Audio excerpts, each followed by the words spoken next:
Isang mapagpalang umaga po mga kapatid, at kagalakan ko po na muli ay mag-alay ng espesyal na awitin para sa ating Panginoon, na itong awitin po ito mga kapatid ay paborito ko pong awitin mula pa po nung ito ay pinaawit ng ating kapatid ba Robert, unang-una dito sa ating church, naalala ko noon. At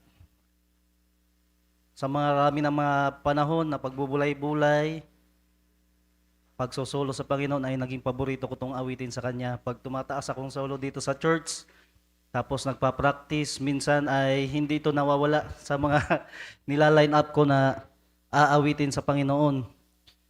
At iniisip ko nga noon, pag gusto kong awitin ito, pinaktis ko na, satisfied na po ako noon mga kapatid. At ngayon po kanina ay pinadama sa akin ng ating Panginoon na muli ay maging sariwa ito sa aking kaisipan na kinauuhawan kita.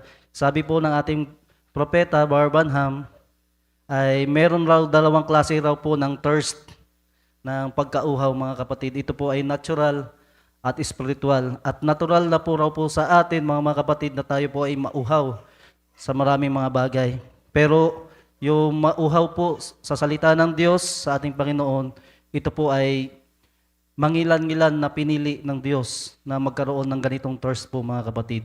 Dahil pwede po tayo mag-thirst ng success, pwede tayo mag-thirst ng maraming mga bagay sa sanlibutan, pero kakaibang thirst raw po mga kapatid ang magkaroon ng thirst para po sa ating Panginoon sa Kanyang salita. Hallelujah.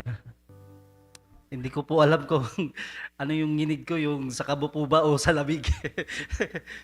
Pero gayon pa man po mga kapatid, alam ko po na sa aking sarili, hindi naman po mainam yung aking tinig. Ang sabi ko nga po ay marunong lamang po ako makinig kung sintonado o hindi. Pero alam ko na hindi po yung kagandahan yung tinig ko, kasi pag napapakinggan ko nga yung tinig ko sa pag ni-replay ng ating kapatid, Sister Eli doon sa bahay, ay talagang naasiwa ako at hindi ko nais. Pero gayon pa man mga kapatid ay kagalakan ko po na mula sa kaibuturan ng aking puso na alayan po ang ating Panginoon ng espesyal na awitin. Katulad po ng ating propeta Barbanham, hindi po siya mainam yung tinig niya, pero galak na galak siya at gustong-gusto niyang umaawit sa Panginoon. Amen.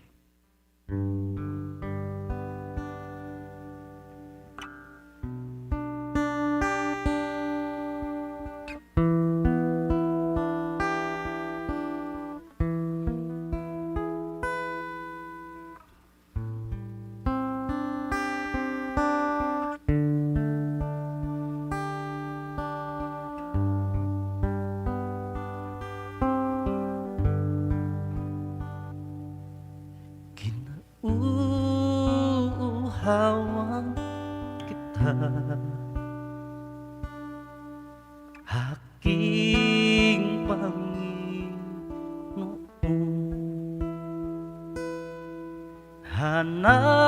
Hanap-hanap ng kalwa ko ikaw.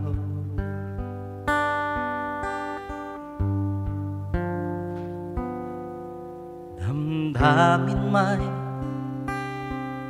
nasasaktan, hindi pa rin ito makahanap sa pagdulog ko'y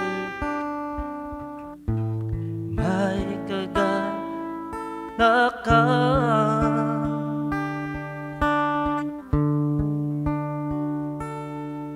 Kinauuhawan kita, aking Panginoon. Hanap-hanap ang kaluluwa ko ikaw.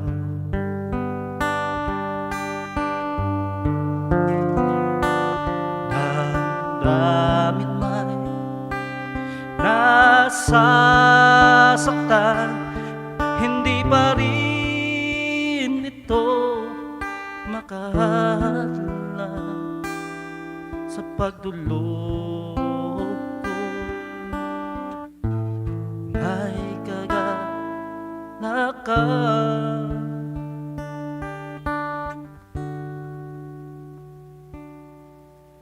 Wala akong ibang nais kundi ang makita ka.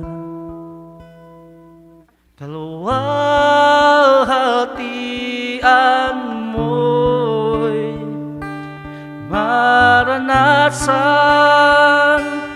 tuwi na pupurihin kita habang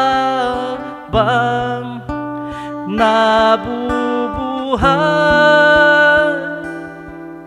Dakilain ka, O Diyos, sambahin ka.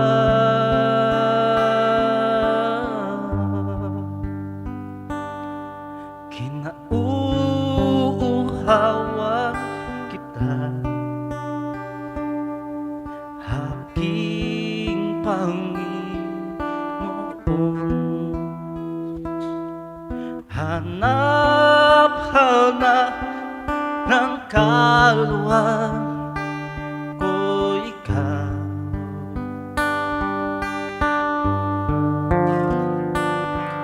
Damdamin ay nasasaktan, hindi pa rin ito makahalang sa pagdulog ko.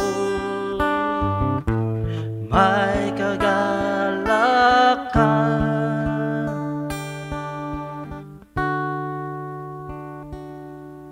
Wala akong ibang nais kundi ang makita ka.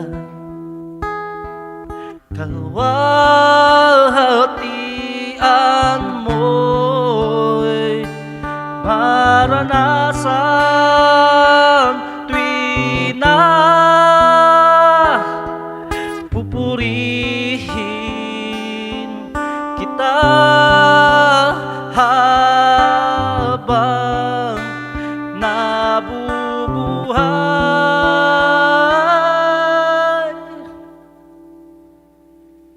Dakilain ka, O Diyos, sambahin ka.